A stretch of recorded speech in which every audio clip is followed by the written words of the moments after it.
seguía una trayectoria diferente. En 1905 se creó la Universidad Nacional de La Plata y el observatorio se integraba a ella. En 1934 fue nombrado director Félix Aguilar. Si bien fue el primer director argentino que ejerció el cargo de forma permanente, continuaba siendo imprescindible la presencia de especialistas extranjeros. En la década del 30 se inició en el observatorio el tema de la mecánica celeste por la llegada de un especialista en el tema, el doctor Alexander Wilkes de Alemania. Él llegó en el país en el 37-38 y junto con él llegó el hijo que se dedicaba a estadística estelar. En los años siguientes, más exactamente cuando terminó la guerra, vinieron dos astrónomos italianos, el doctor Livio Gratton, muy conocido en su época, era astrofísico, y el doctor Pascual Esconzo, que era especialista en cálculo. Durante los años del peronismo, la astronomía mostró que también podía ser integrada a la cultura política. Después de la muerte de Eva Duarte de Perón, en 1952, la Dirección Nacional de Servicios Técnicos dispuso consagrar a Eva Perón todos los asteroides que se descubran en los observatorios de su dependencia, los que serán identificados con nombres que exalten sus virtudes. Acá se descubrieron una serie de asteroides y los asteroides fueron designados con distintos nombres que recuerdan a Evita, por ejemplo, ¿no es cierto?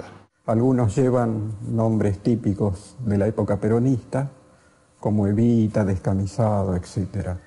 Eso fue entre los años 50 y 53, 54. Prácticamente todas las noches se observaban con algunos de los telescopios del observatorio. No hay objeción, el Centro de Pequeños Planetas en Estados Unidos los acepta. En los años 50 se inició una campaña para seleccionar un lugar para una nueva estación astronómica y para la instalación de un gran telescopio. Se seleccionó la estancia El Leoncito, en San Juan. En 1959, el Congreso acordó otorgar a la Universidad de La Plata los fondos para equipar el Leoncito, aunque este proyecto demoraría un cuarto de siglo en concretarse. El director me encargó que me ocupara de un proyecto de un telescopio reflector de un tamaño razonable para instalar en algún lugar apropiado del país. Se hizo un estudio de lugares de mejor visibilidad y se llegó a la conclusión de que lo mejor estaba en San Juan, en la zona del Leoncito.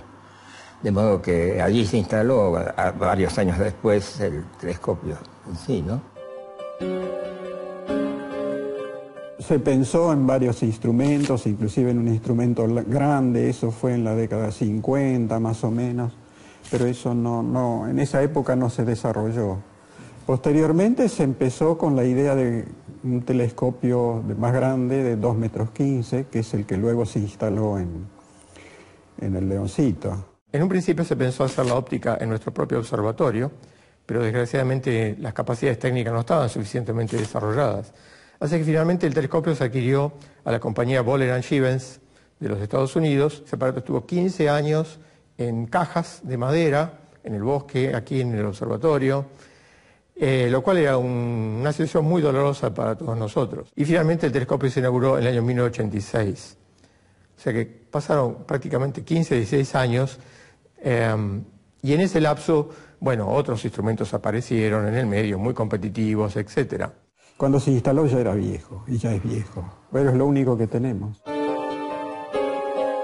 Dilaciones, postergaciones y vueltas atrás.